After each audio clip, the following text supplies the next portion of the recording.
Try natin bumalik mga post. Try ulit natin.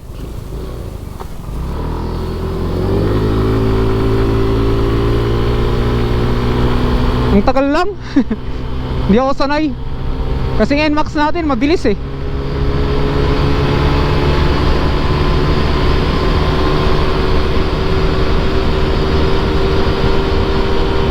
Yun, nag 100. Parang kaya mag 100. Lumapat na yung belt sa torque drive. 95. Ay, kaya niya mag 100 mga pus. Pero malayo.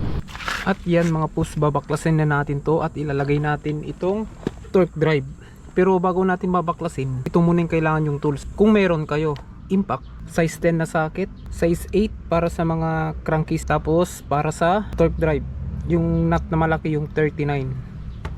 Madali lang naman to baklasin mga pus. Kunin nyo muna yung 10 para dito sa mga size 10 nya dito sa may air cleaner banda.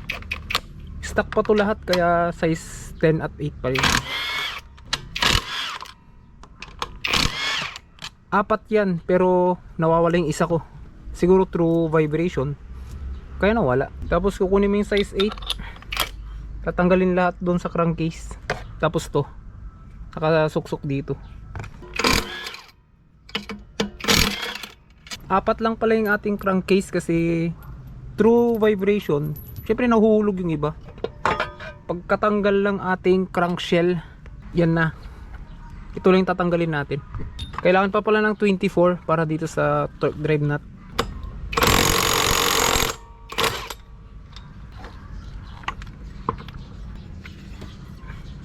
Tapos ngayon tatanggalin na natin to size 39. Madali lang magtanggal ng ganyan. Make sure na naka-reverse tong impact nyo. Tapos tapakan nyo yung lining para hindi siya lilipad ka agad. Syempre spring yan eh. Ito yung 1K na RS8. Ngayon to lang yung papalitan natin. Explain ko lang sa inyo mga pus. Ito yung sa RS8 na kakabili natin. Second hand lang. Tapos ito yung sinasabi ko sa inyo. Nahulog na yung isa. Meron yung curve. Ito yung pang top speed. Tapos merong straight. Na ito si straight. Straight siya. Ito yung pang-arangkada. Dito natin siya ilalagay. Linisan ko lang saglit, tas lagyan na natin ng grasa. At yun mga pus, nilagay na natin ng grasa. Doon tayo sa straight. Hindi tayo dyan sa curve. Straight tayo. Gusto ko kasi ng arangkada lagi. Ay, ibahin na lang pala natin mga pus. Maglalagay na lang tayo sa curve. Para maiba. Kasi yung NMAX natin is nakarangkada. Para maiba lang naman. Try lang natin yung pang top speed. Para lang tayong babae, no? Paiba-iba ng ugali. Huwag nyo syadong dadamihan mga pus kung aftermarket yung torque drive nyo, lalo yung female, kasi kakalat yan sa loob. Kaya dapat ganyan lang kakunti.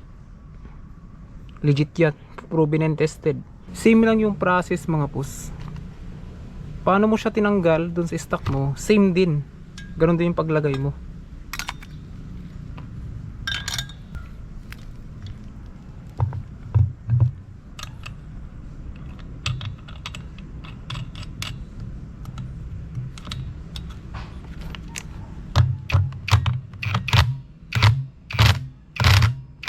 Mamaya na tayo mag change oil dito sa MIUI natin.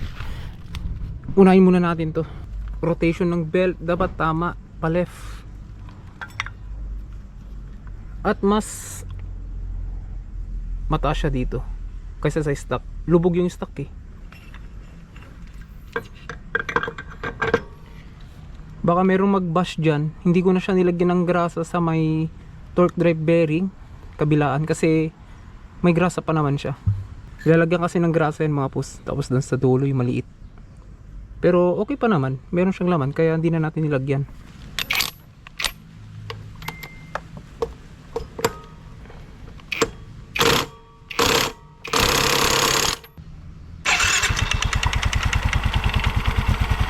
Kulang pa siya sa washer. Lubog siya.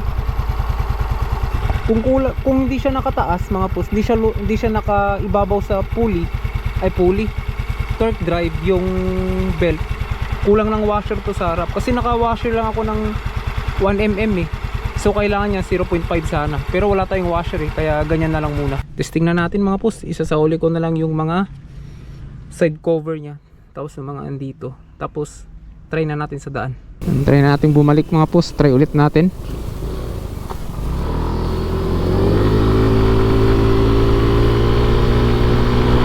Ang tagal lang. Hindi ako sanay.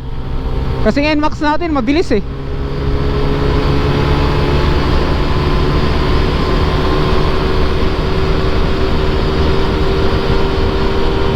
Yun, nag 100. Parang kaya mag 100. Lumapat na yung belt sa torque drive.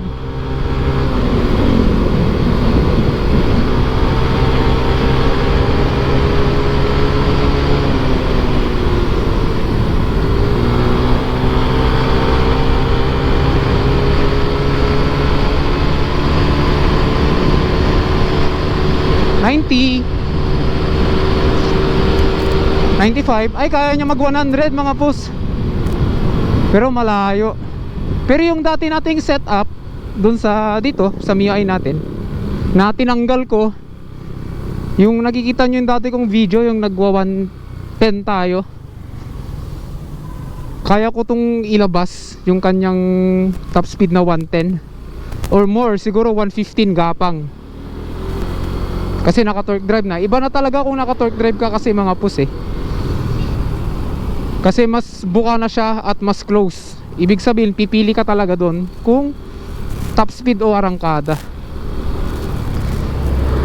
Next video mga pus, itatry natin yung 8 at 10. Yung setup ko noon dito. Yung nag 110 ako. 810 yung flyball ko. Both spring is 1K. Stock lining, stock bell. Tapos 0.5 na 1.0. Ay hindi.